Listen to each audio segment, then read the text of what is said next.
Hi everyone, I am super excited, always excited, but I'm really excited about this session. This is a great session around e-commerce with a friend who I've known for 20 something years.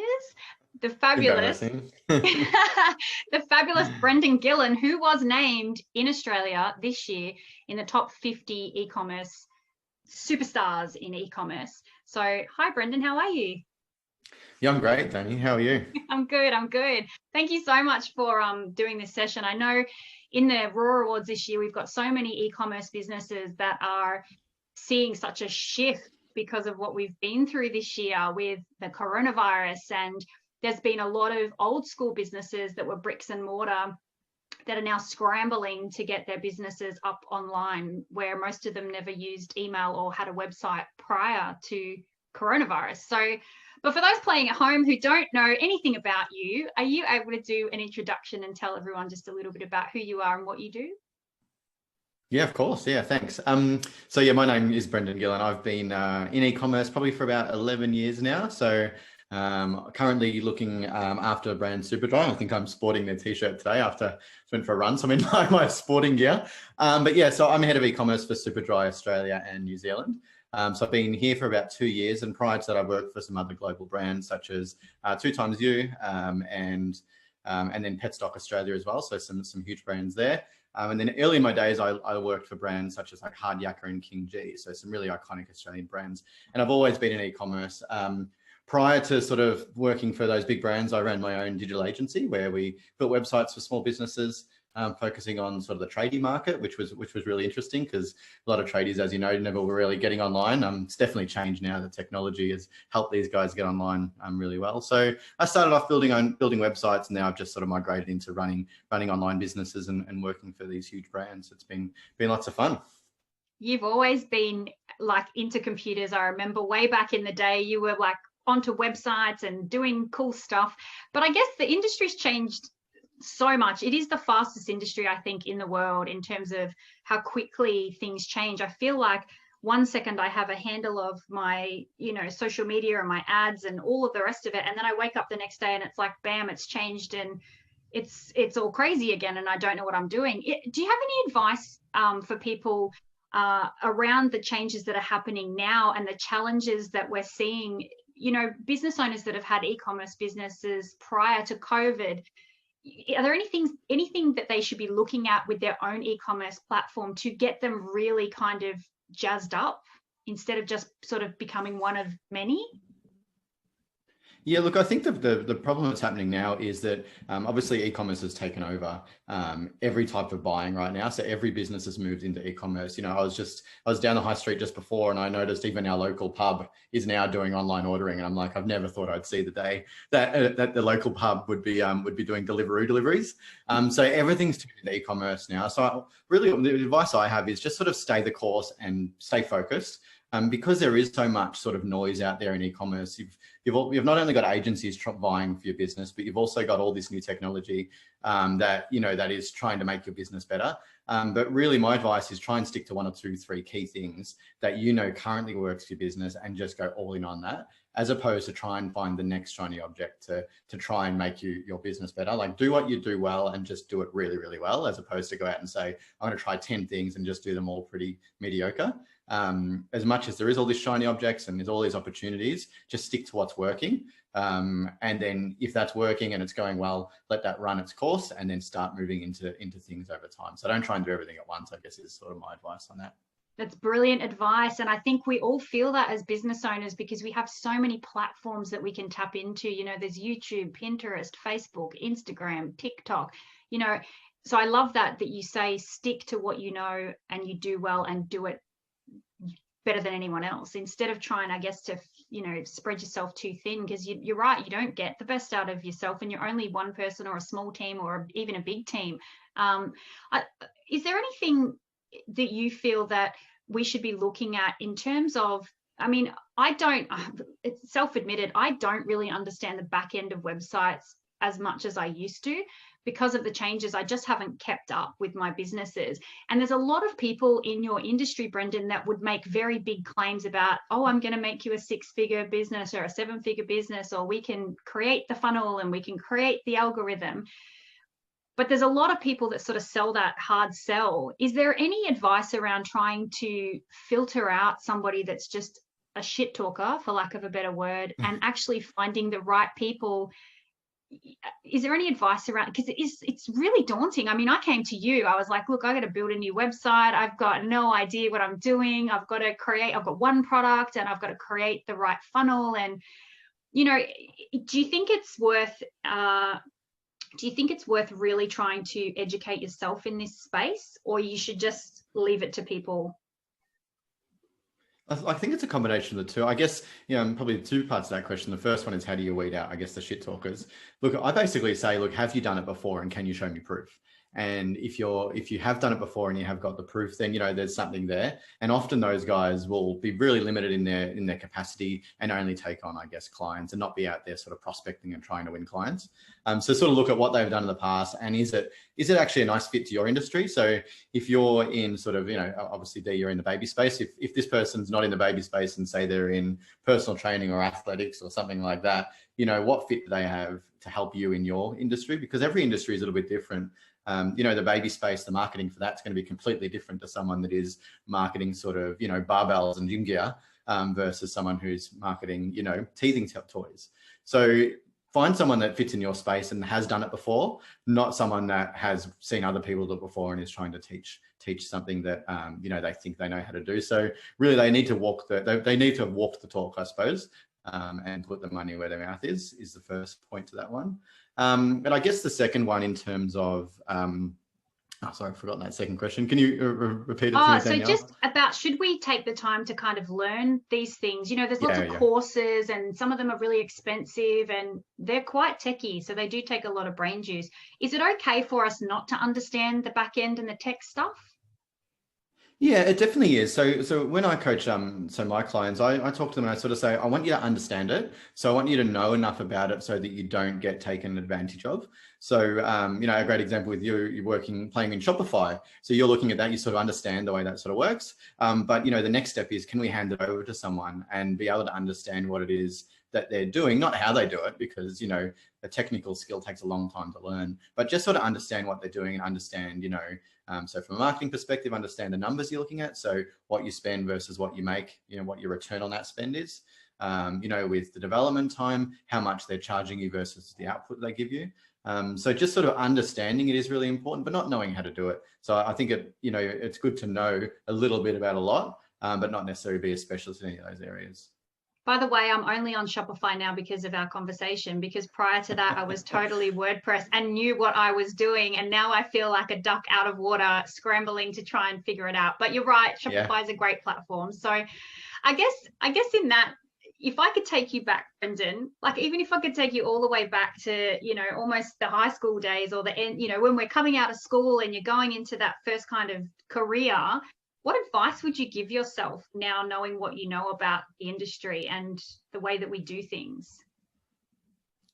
Look, I probably wouldn't change anything I've done, to be honest. I don't ever live with regrets or anything like that. I think the path that we've trod is the right path. So I don't really, when you asked me that question, I wasn't really sure what I'd tell myself. I think I'd just say, stay the course, and follow your gut, really, is sort of what I'd tell myself, because usually my gut is in the right direction. And, I land in the place that I want to be. So there's that sort of law of attraction methodology that I go by. I'm like, what, if I go out and I envisage what I want to get and how I want to get there, it usually happens because you focus and you stay the course on that path there. So I probably wouldn't give it, the advice would be just basically stick to what you know, continue going down that path.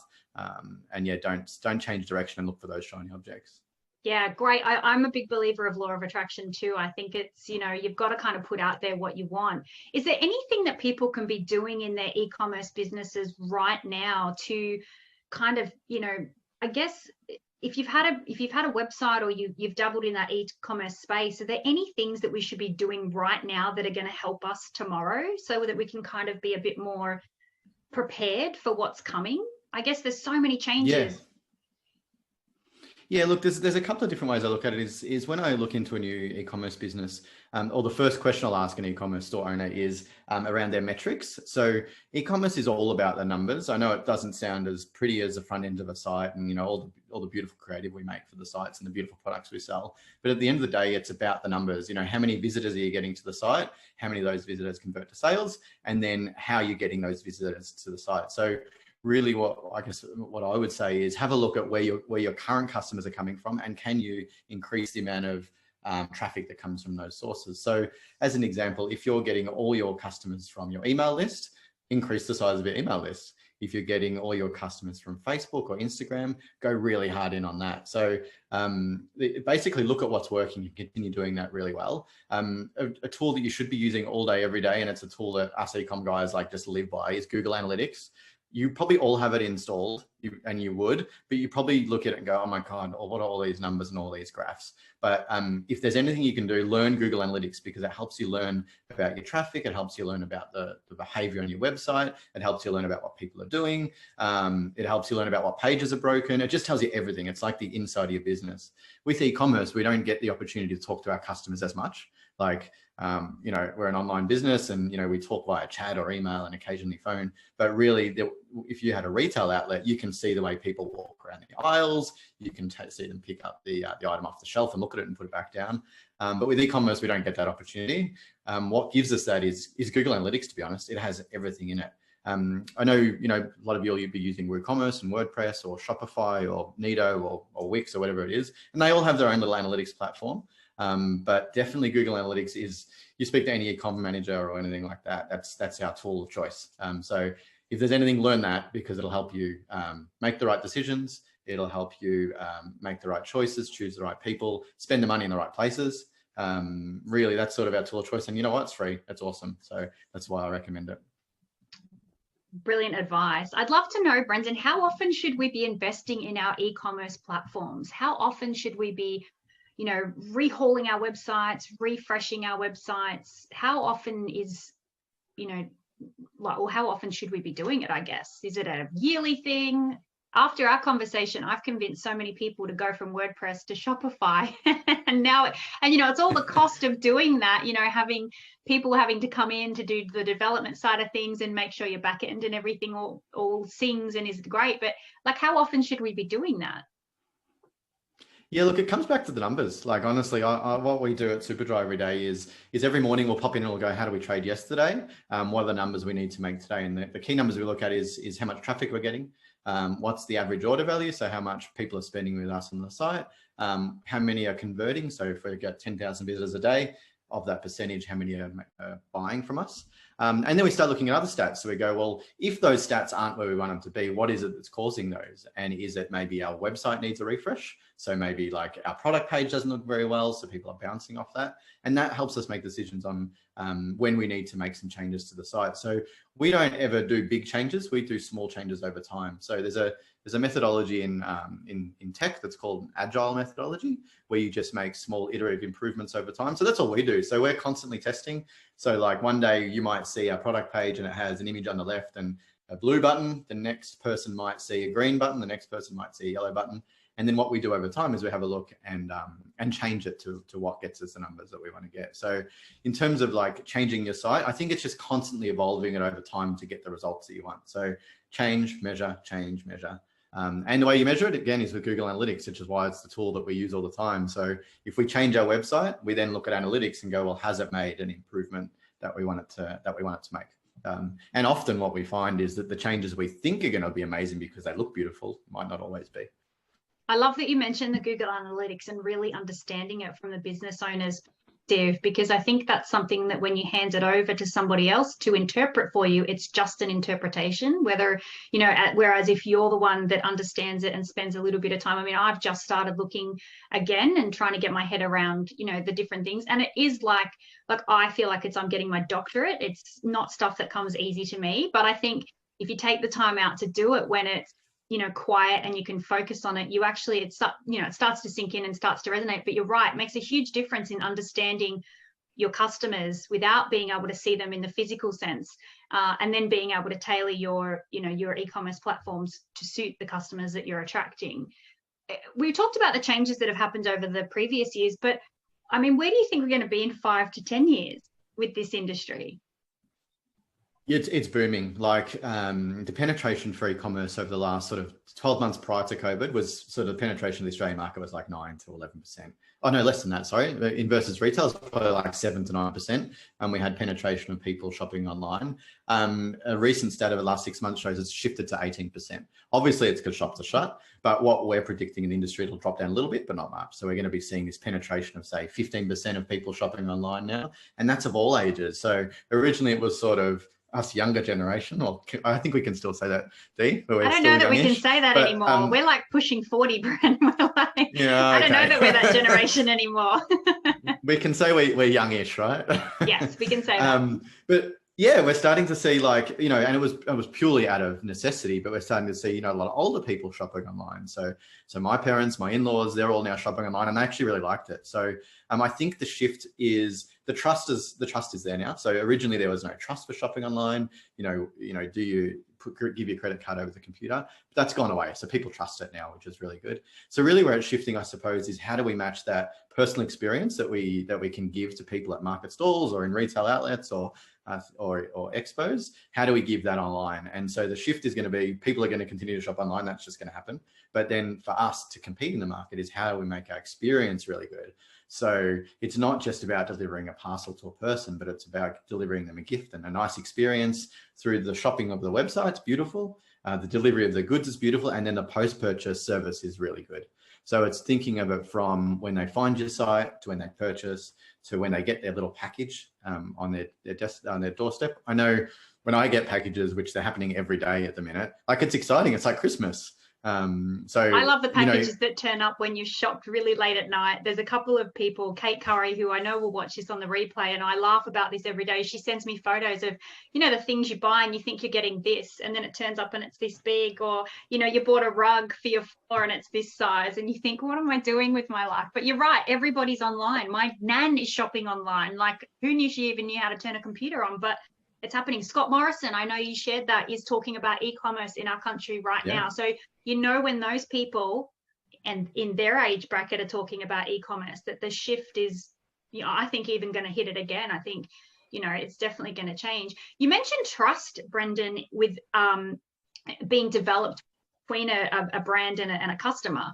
Are there any ways we can, as business owners, really make sure that we have created that narrative between what we want to offer and allowing our customers to have trust in our brand? Superdry is obviously an international brand, lots of customers to draw from and grow from. But for a startup or somebody that's only got a small customer base to draw from, are there ways as a business that we can offer trust or offer more of a narrative to those customers that might just pop onto our website?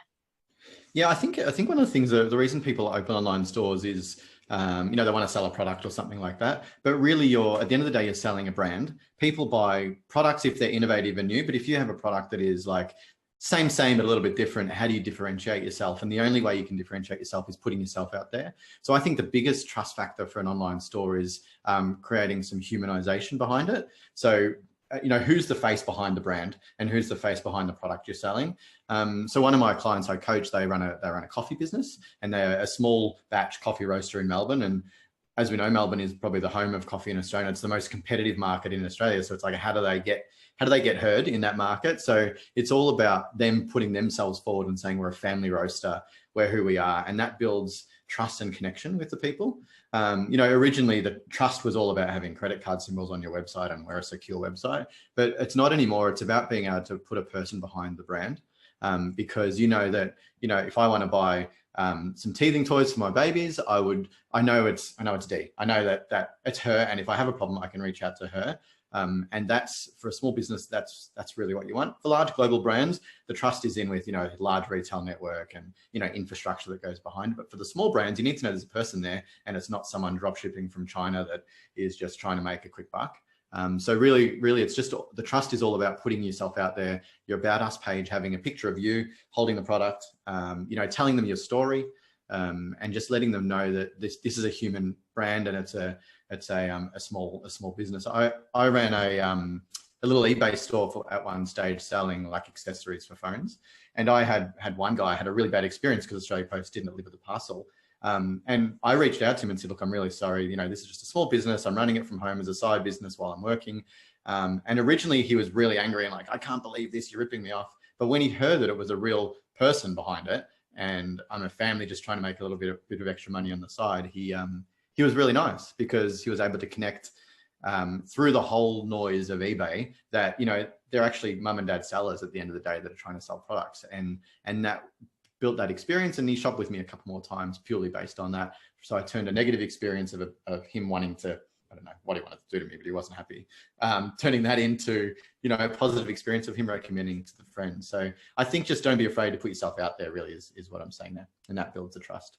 It's brilliant advice, and you're so right. People shop from people. And Mel was sitting in on a session that I ran earlier, and one of the questions she brought up, which is all around this, was about you know, she's now expanding her business into international territories, and she was concerned that her putting her face out there like she has been, you know, everybody that knows her brand knows it's her brand, and she was worried about if she continues that, is she going to still appear like a small brand?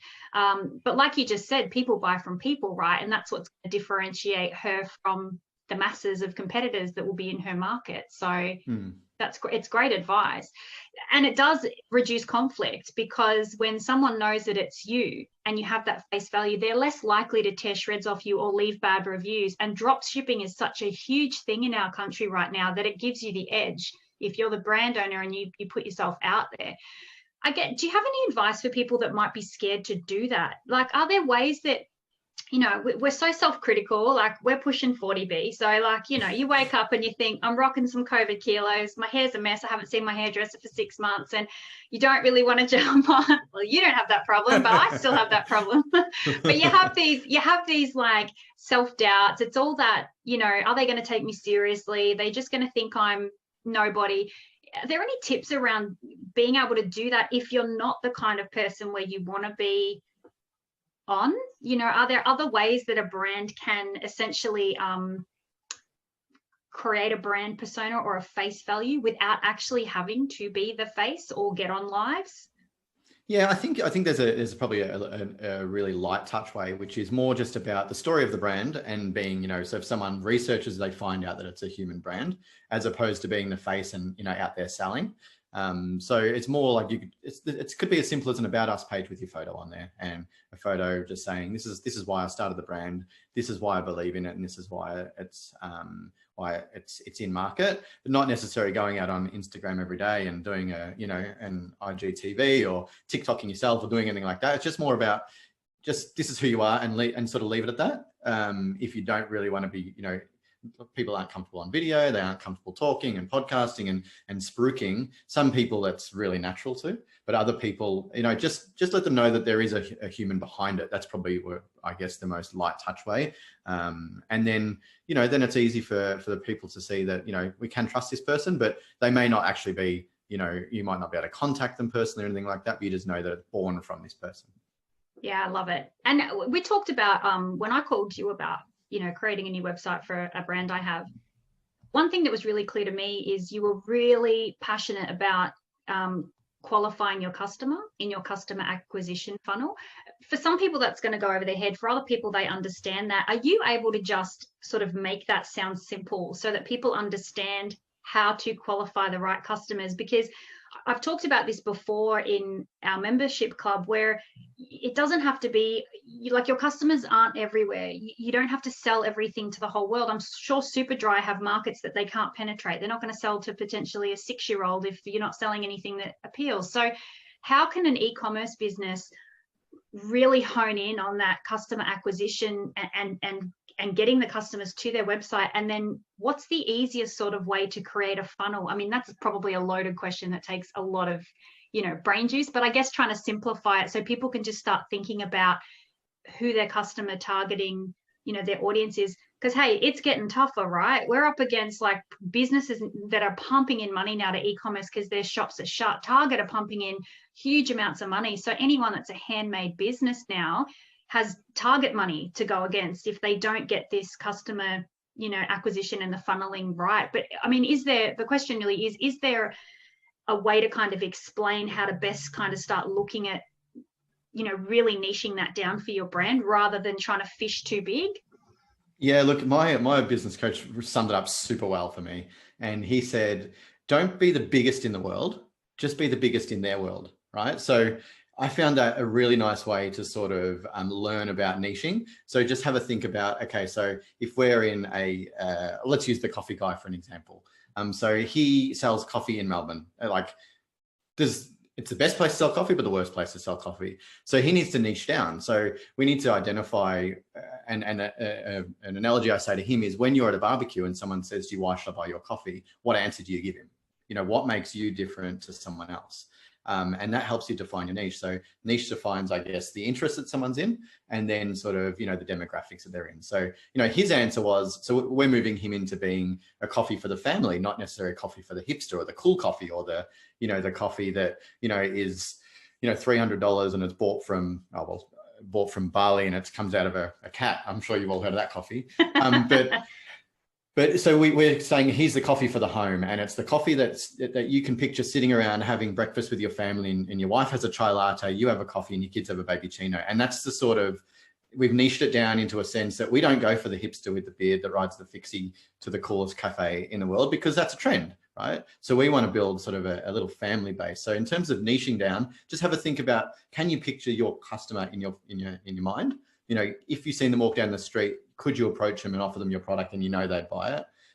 So really try and we're actually putting names on these people. So we're saying, like, Superdry has this exact same thing. The person's called Maverick. So he's like an edgy, middle-aged 35-year-old. Is that middle-aged? I don't know. See, now you're showing our age. I know. He's an edgy sort of, 35-year-old guy that thinks he's still young, that wants to wear cool clothes.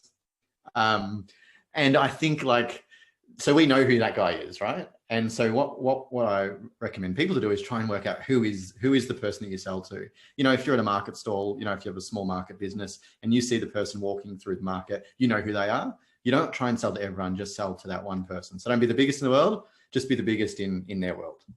Oh, great advice from your coach, and leads me perfectly into my next question for you. So you obviously still continuously work on your own personal development and your growth. How important do you think is it for business owners to seek out, mentors and coaches and continue that personal growth? Do you think there's sometimes do we get too complacent in our businesses where we just think, man, we got it, the money's coming in, we're all good? How important is that personal development and the growth, do you think? Yeah, look, up until almost less than 6 months ago, I never even thought you needed a coach or needed anything like that. And I just thought it was sort of people just trying to make money for the sake of making money, to be honest. I thought it was snake oil. But then when you sort of think about it and you go, well, for every other sort of endeavor you do in life, so be it part-time sport or, you play golf or tennis or, something like that, even, singing, you have a coach. You always do. And these are only small parts of your life. They're passion projects and they're small parts of your life, whereas your career and your business and your profession is the majority of your life, right? And you're not getting any coaching. You're getting you do self-teaching, but are you going down the right path? You're not really sure. And what a coach does, and what I've found for me personally, is they look at you from the outside and you don't have any sort of, you've got self-doubt and self-excuses, but they sort of wipe that away from you and go, well, actually, no, you should be doing this. And it helps you. And I know I've said it a couple of times in this chat, helps you focus, because an entrepreneur's, arch enemy is distraction, right? Because we're always looking for new opportunities and we can't help it. We find one and we go run for it and we forget about what we're already working on.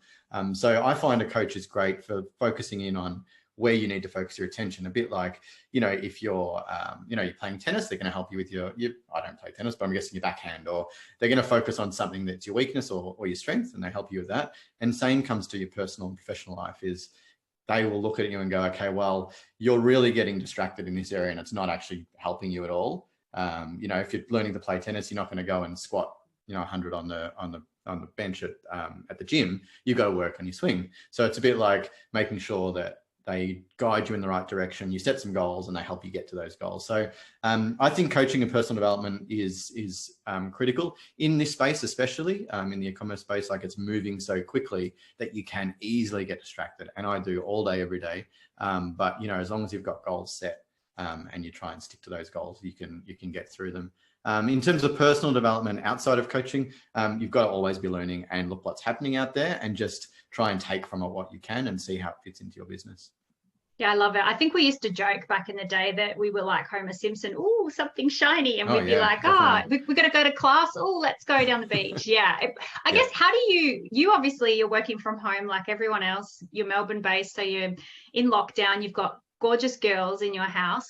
Is there anything that you do, or how do you map your time so that you don't get too scattered and distracted and overwhelmed? Do you think there's a formula to work? Like, do you work 1 hour, don't talk to me, lockdown, or do you work as you go? Is there any kind of, secret to e-commerce? Should we be doing it at certain times or mapping stuff out? Or is it just, do you have to constantly keep looking at your metrics like we talked about? Do you have to look at what you can do with the time? I mean, people have been really stressed out with the distractions. Like you were talking about, it's great to have a coach to help you, but when that coaching call stops, and reality kicks in and you've got dogs barking and kids screaming and school pickup and the chaos, what's the best way to deal with all of that right now? Yeah, it's a super good question. Like I don't have a clear answer for it. I sort of just try and work when I'm feeling at my best. So a great example is, a couple of my coaching clients wanted to coach in the evening. So because I do it in my spare time, so I have a full-time job working at Superdry, but I like to help businesses out in the spare time. I find I'm not at my best at night. Right. So I actually said I can't do that at night. So we're doing sort of 7 a.m., 8 a.m. calls. So for me personally, I find I do my best work in the mornings. And then in terms of the distractions, I suppose, I've got a door in my office. If the door's shut, then the girls don't come in. If the door's open, they can come in whenever they like. And I love that, right? I love that they can come in and see me because it helps break up my day a little bit. And I think about it like water cooler moments in an office, right? So for those of you that have worked in an office, there's these water cooler moments. So your productivity in office is probably at like 60, 70% because you've got all these times where I better get up and have a coffee. I better do this. And they're actually ways that you're just trying to distract your brain. So as long as you continue to have those distractions throughout the day and not just be on at all times, that sort of helps me a little bit to make sure that, I have times where I do intense work, but I can't do that all day. So I have to break it up. And I sort of love working at home because I can walk outside, take the dog for a walk at lunchtime. I get up a little later.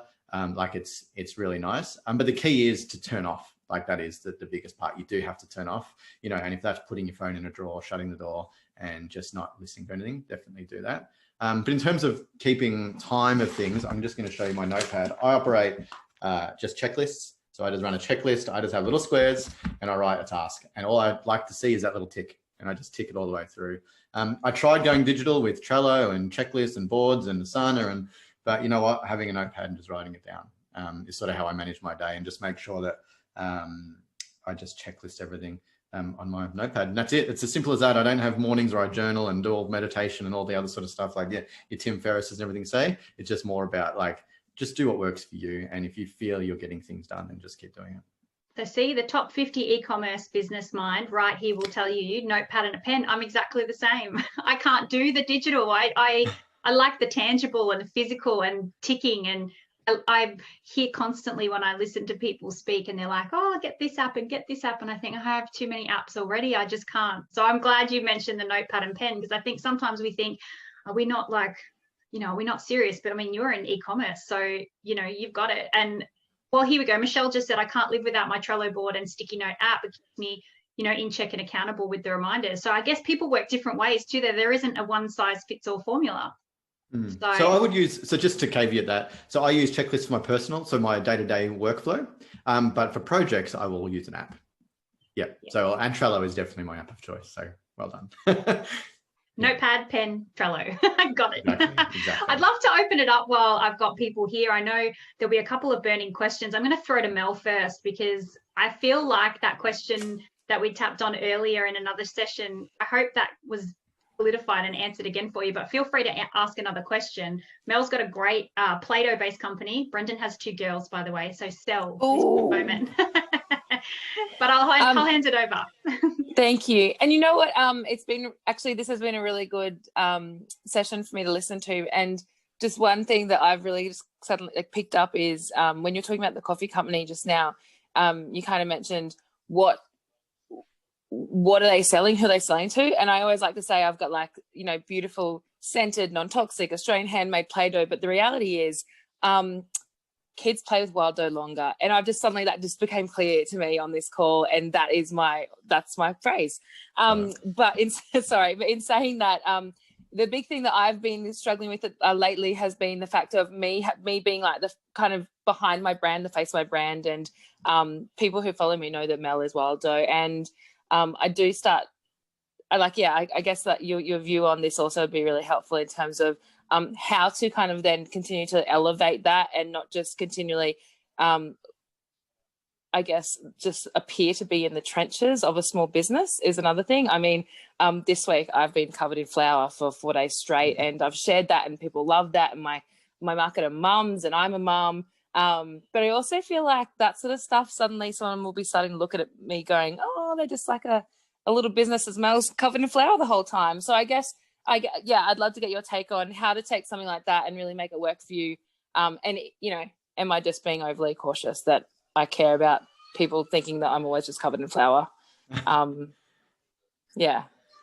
Yeah. So look, I think when I look at it, people love stories and they love journeys, like as much as they're corny words and things like that. Like people like, and especially in, I guess, in that industry where, you know, that's the mumpreneur and all those sort of words that used to get thrown around. But they would love, I personally think I'd love to see where you've come from to where you're going, and where, and then when you get there is that journey that you went on to get there. So don't be ashamed to grow your business and be proud of where you came from or where you started, because that's all what we're doing, right? We're all trying to get somewhere, and people get inspired by that. And I certainly know when my wife's on Instagram and she's like, I remember I followed this mum 3 years ago, and look at her now. She's got this global brand. It's so amazing to see where she came from. So I think my advice would be like, be proud of that. Be proud of having flour all over you. And then when you step out of that, be proud of the people that are helping you not have flour on you anymore.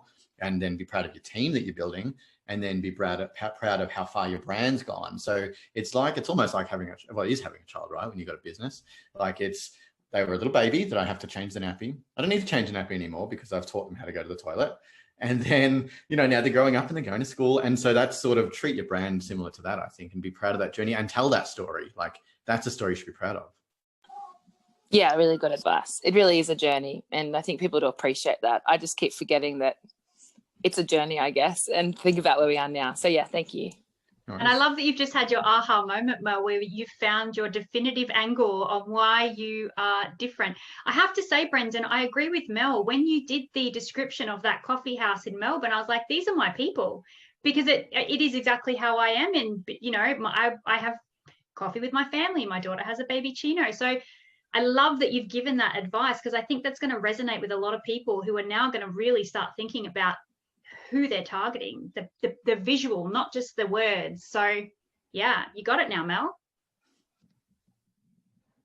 I'd love to know, Brendan. Oh, actually, I might ask Sharon. Would you like to ask a question? Sharon, so for full context here, Brendan, Sharon was a WordPress girl like me. And after I have my session with you, so I booked in for a session with Brendan and basically said, please help me. I'm stuck.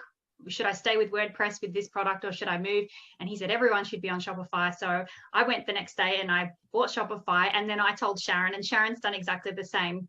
So Sharon has just relaunched a beautiful website on Shopify, but I'm sure she has an e-commerce question, because we've both been pulling our hair out learning Shopify, haven't we, Sharon? Yes, absolutely. Well, my main question is, obviously, there's been a lot of self-doubt. I wasn't as experienced as Dee is when it comes to WordPress. I still was ripping my hair out. And this one, actually, Shopify looks way more straightforward and user-friendly for me to use in the back end. But after 4 years in WordPress, I found that, you know, like it's like starting all over again, you know, like it's literally starting from zero. My question that I'm getting also a lot from all the brands that know that I moved to Shopify is, why is Shopify better for a product-based business than WordPress? Because obviously WordPress, it's free. Yes, you pay for the hosting and domain, and every day I need to add an app, and it's like, oh my God, they cost monthly, and I need to know that I made the right decision,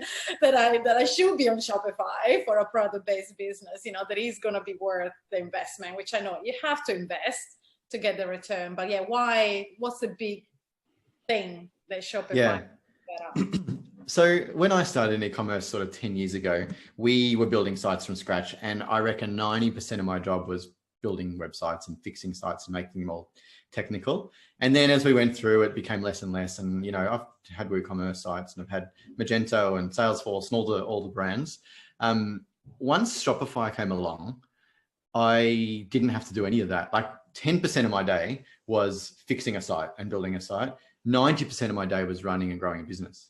And that's what Shopify has no right being that good. Like, to be honest, the amount of work I had to do for the last 10 years versus like, I don't have to do that anymore. It's like, well, why was this not here 10 years ago?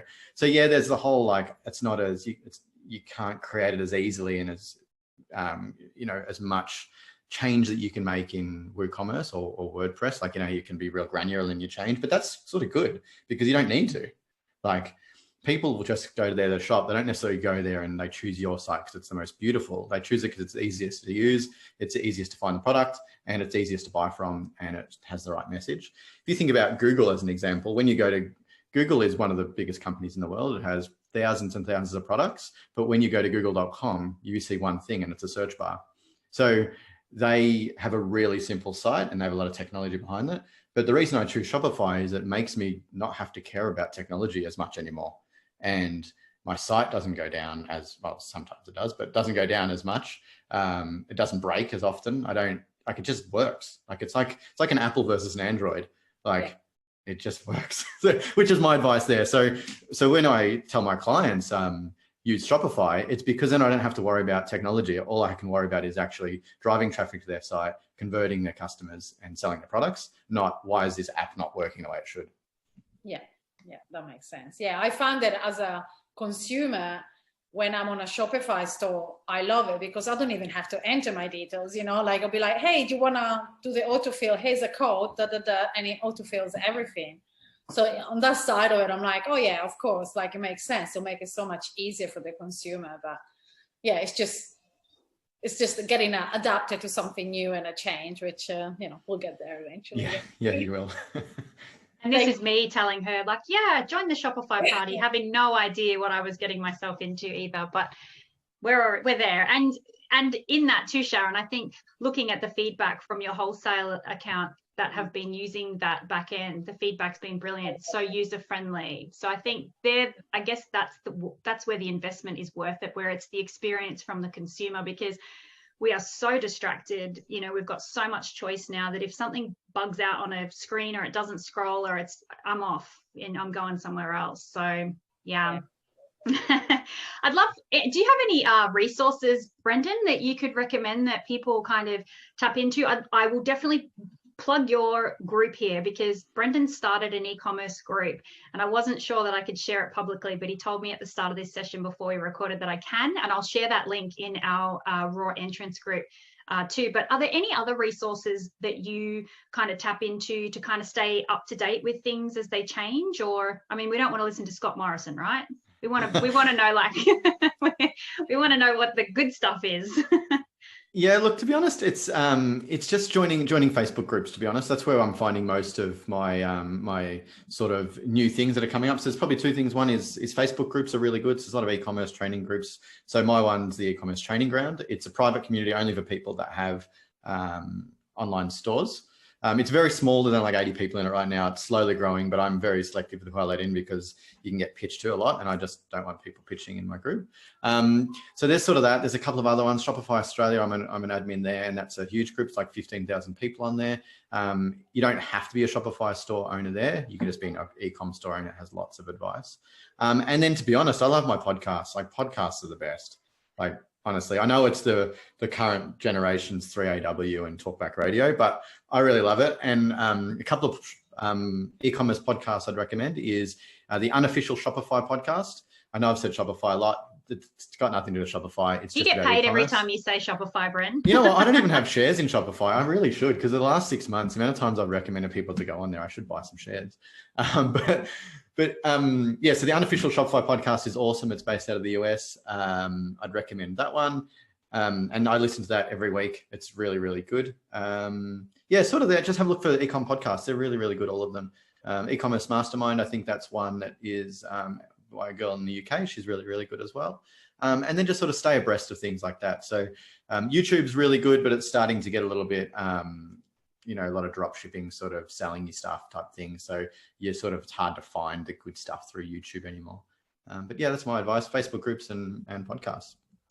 Brilliant. I'll definitely add your group to the link once I post this for the replay in the group. And if you're listening or you're on the replay, you can join Brendan's group. He shares some great little tips and just makes it really, you make it really simple, Brendan. It's like, I feel like I talk to a human and not some guy that's like spitting off words that I can't understand. You make it really clear and easy to understand. So I was very hard to convert from WordPress, which I knew very well, to Shopify. But after one session, I was like, telling other people they had to convert to Shopify. So, and Michelle just said there's a great group called Shopify Women's Network run by Shana.